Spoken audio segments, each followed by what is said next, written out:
sanctions. We have been discussing it since the incursion into Gaza. It has been coming up in the European Affairs Committee, and I put down a motion, and Fianna Fáil put down a motion, that we wanted a series of hearings to determine once and for all what was the standing of the European Union trade agreement, or preferential trade agreement with Israel. This is the Israel-European Union Euromed Association Agreement, and it's a preferential agreement where tariffs are reduced very considerably. It has one condition, and that condition is that all matters dealing with that trade agreement must be subject to compliance with human rights and international law. So it's stated very categorically in Article 2 of that Euromed agreement. Signed originally in 1995, came into operation in the year 2000. Now, we spent all day today hearing from 12 o'clock until I just left, hearing from various people. We had the ambassador, the Israeli ambassador, we had Mr. Ajouri from the Palestinian delegation, we had Mr. Colonel Travers, who was a co-author of the Goldstone report, and we just finished off with Micheál Martin, Minister for Foreign Affairs. So that is the deliberation we are taking.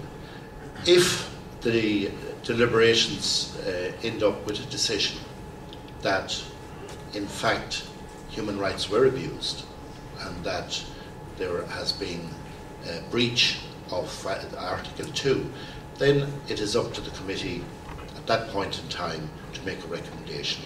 That recommendation will go to the Dáil and the Seanad, and then that recommendation will go to the European Union.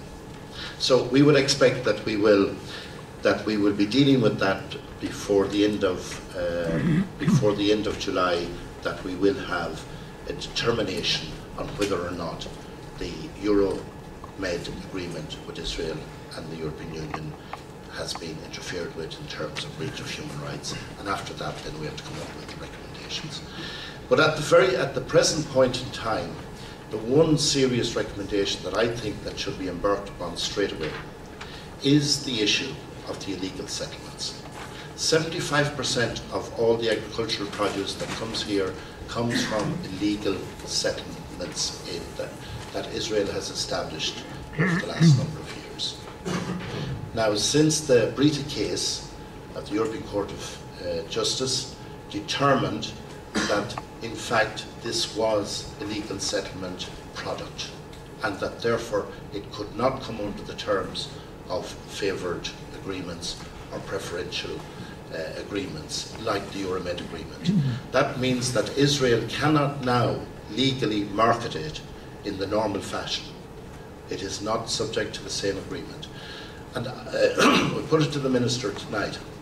So what he said is that he's prepared to get involved in a voluntary process of it not being put on the shelves or being identified and it being sold.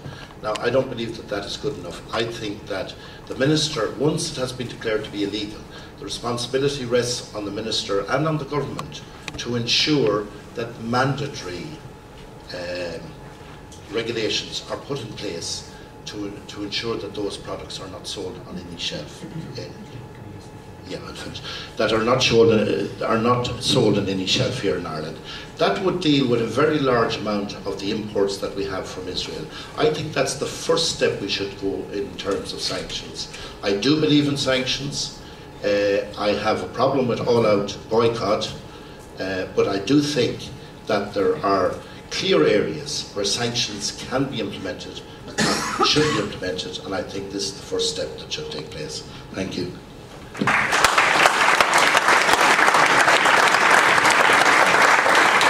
Thanks, Joe. I purposely let Joe speak for much longer than I had anticipated because of the absence of some of the other speakers and that Joe